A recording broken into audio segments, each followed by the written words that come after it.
основите на съвременна София има камъни, положени преди хилядолетия. Това не са просто стари зидове, а темелите на нашата история. По тях съдим кое е било дом и кое храм. Те очертават древни улици, но сочат и пътя на цели поколения преди нас. Сердика получава първите си укрепления най-вероятно още по времето на император Траян, заедно с градския си статут и името Улпия Сердика. Но сериозните крепостни стени трябва да са вдигнати между 176 и 180 година. Строителният надпис за изграждането на крепостната стена е почти изцяло запазен. Открит е при западната порта на Сердика и ясно свидетелства за времето, в което е бил положен.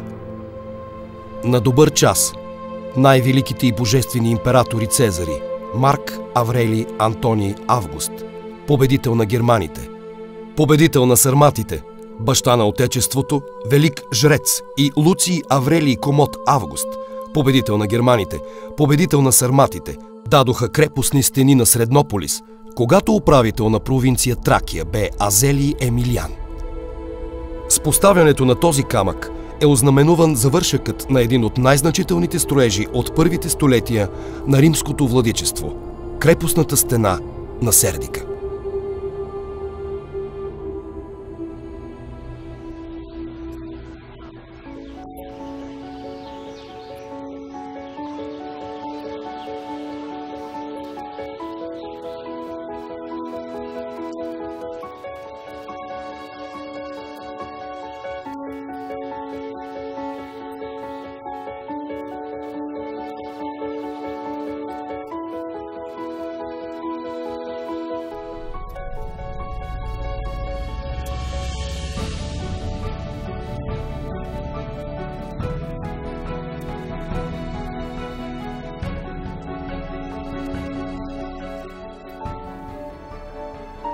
В града се е влизало през 4 порти, като до тях водили изходите на главните улици.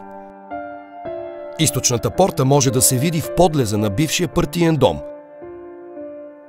Южната е останала най-вероятно някъде под основите на съдебната палата. Северната порта се намира под кръстовището на булевард Мария Луиза и улица Екзарх Йосиф, където се събират северната и северозападната стена на крепостта.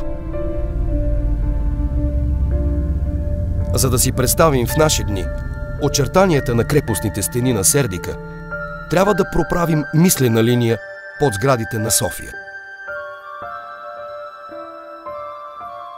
Главните улици на Сердика – Декуманус Принципалис и Кардо Принципалис – се пресичали под прав ъгъл.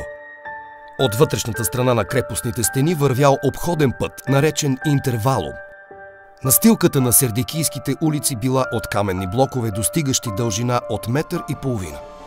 Тази площ от около 165 000 квадратни метра още тогава се оказала твърде недостатъчна за развиващия се град и затова много сгради и храмове са построени извън крепостната стена.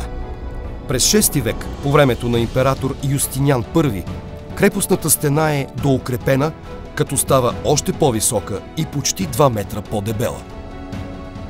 Между старите кръгли кули, които са през 50 на метра по протежение на зида, са изградени и нови, триъгълни. През 6 век бастионите при градските порти на Сердика стават петоъгълни. Още в древността бъдещата българска столица е била град с много добре устроена система за водоснабдяване и канализация.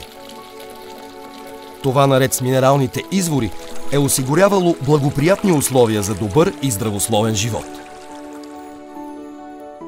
Благоустрояването на града, започнало още във II век, е продължило без прекъсване до края на античността.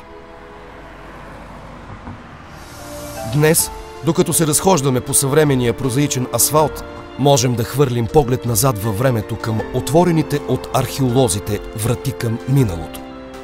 Само за да си дадем сметка, че с това, което оставим, ще бъдем запомнени от следващите поколения.